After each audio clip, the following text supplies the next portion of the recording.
Israel पर Hamas के हमले के बाद जंग के कई मोर्चे खुल गए हैं। एक बड़ा मोर्चा तो ईरान खुद है, जिसमें हमास के आतंकियों का खुला समर्थन किया गया है। वैसे यह हकीकत है कि हमास अब तक ईरान की सरपरस्ती में पला बड़ा है, लेकिन इजराइल के साथ जो उसने जानलेवा गुस्ताखी की है, उसने ईरान के साथ इजराइल की जंग के आसार को बढ़ा दिया है।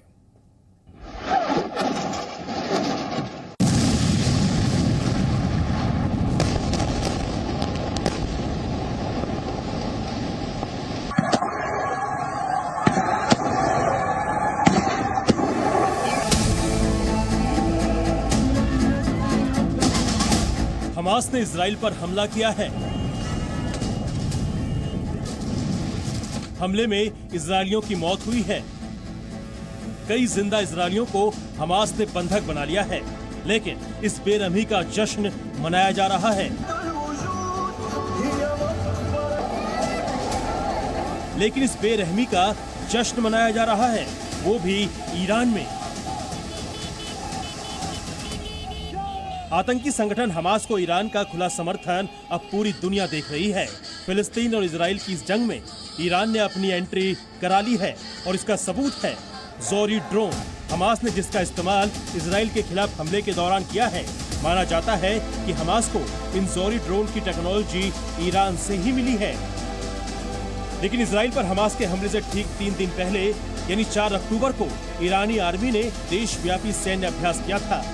2 दिन के इस सैन्य अभ्यास में ईरानी सेना ने स्वदेशी ड्रोन्स की ताकत की आजमाइश की थी। और अब हमास ने इजरायलियों पर जानलेवा हमला बोला तो ईरान की पूरी हुकूमत के साथ साथ उसके सबसे बड़े नेता सैयद अली खामेनेई ने हमास के आतंकियों की पीठ थपथपाई थी। हमले के बाद खामेनेई ने 3 ट्वीट किए। एक में उन्होंने लिखा, पिछले 80 वर्षों की तुलना में फिलिस्तीनी अभियान और युवा अधिक सक्रिय, ताकतवर और तैयार हैं। जाहिर है इजराइल के साथ दुश्मनी में ईरान के लिए हमास सबसे मारक हथियार है। इजराइल को चारों तरफ से घेरने के लिए ईरान पिछले 4 दशक से अपनी नीति पर काम कर रहा है। अब आपको बताते हैं कि हमास को ईरान ने किस तरह पाल पोस कर खड़ा किया है। जिस तरह खड़ा किया है उसका नतीजा पूरी दुनिया देख रही है। जानकारी के मुताबिक ईरान ने इजरायली सीमा पर 19 हथियारबंद गिरोहों का नेटवर्क बना रखा है, जो गाजा पट्टी, वेस्ट बैंक, लेबनान, सीरिया में मौजूद हैं। इन हथियारबंद गिरोहों में हमास सबसे बड़ा ग्रुप है। दावा किया जाता है कि ईरान के इस्लामिक रिवोल्यूशनरी गार्ड कॉर्प्स यानी IRGC से इन गिरोहों को फंड, ट्रेनिंग के साथ हथियार मुहैया कराए जाते हैं। इजराइल के रक्षा मंत्री ने भी दावा किया है कि आतंकी संगठन हमास को ईरान से सालाना $100 मिलियन और हिजबुल्लाह को $700 मिलियन की आर्थिक मदद दी जाती है।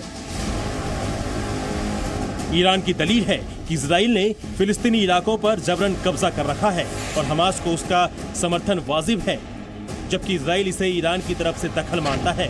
यही वजह है कि इजराइल और ईरान बीते कई सालों से शैडो वॉर यानी छद्म युद्ध लड़ रहा है, जो हमास के हमले के बाद एक बड़ी लड़ाई में तब्दील होने की ओर बढ़ गया है।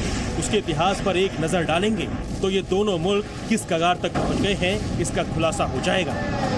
1987 से 1993 के दौरान फिलिस्तीन के पहले इंतिफादा यानी बगावत के वक्त इजराइल ने ईरान समर्थित हमास और इस्लामिक जिहाद संगठनों का मुकाबला किया था।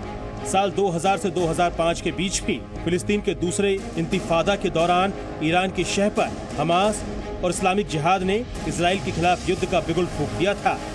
साल 2012 में भी ऑपरेशन पिलर ऑफ डिफेंस के दौरान हमास और इस्लामिक जिहाद ने इजरायलियों को खत्म करने की कसमें खाई थी। और कल यानी 7 अक्टूबर को हमास ने इजराइल पर सबसे बड़ा हमला किया और इसे इजराइल के खिलाफ ईरान के उकसावे पर तीसरे इंतिफादा की शुरुआत भी कहा जा रहा है। हमास के हमले के बाद से जो विस्फोटक हालात बने हैं, उसे देखते हुए दोनों देशों के टकराने के आसार बढ़ गए हैं। जाहिर है इनकी मिलिट्री पावर से इस बात का अंदाजा और भी लग जाता है। ईरान के पास सक्रिय सैन्य बल की संख्या 5,75,000 है, जबकि इजराइल के पास 1,73,000 है। ईरान के पास 196 फाइटर एयरक्राफ्ट हैं, लेकिन इजराइल के बेड़े में 241 फाइटर एयरक्राफ्ट मौजूद हैं। हालांकि हेलीकॉप्टर के मामले में दोनों की ताकत बराबर है। दोनों के पास 126 हेलीकॉप्टर्स हैं, लेकिन ईरान के पास सिर्फ 12 अटैक हेलीकॉप्टर हैं और इजराइल के पास 48 हैं। ऐसे ही टैंक के मामले में ईरान के बेड़े में 4071 टैंक हैं, लेकिन इजराइल के पास 2200 टैंकों का दम है। ईरान के पास सबमरीन भी ज्यादा हैं। उसकी नौसेना में 19 सबमरीन शामिल हैं, जबकि इजराइल की नौसेना में 5 सबमरीन हैं। मिलिट्री पावर में ईरान और इजराइल के बीच थोड़ा बहुत फर्क तो है, लेकिन हमास के हमले ने इजराइल को पलटवार के बतौर लाइसेंस टू किल का मौका दे दिया है और उसका रडार ईरान की ओर भी घूम सकता है। Bureau report, C media. और इस वक्त की एक बड़ी खबर, इजराइल में मरने वालों का आंकड़ा 650 के पार हो गया है। हमास का जो कल हमला हुआ था उसमें अब तक 650 लोगों की मौत हो चुकी है। मरने वालों की संख्या लगातार बढ़ रही है। अब से कुछ घंटों पहले 600 लोगों के मरने की पुष्टि हुई थी, लेकिन अब इजराइल में मरने वालों का आंकड़ा 650 के पार चला गया है।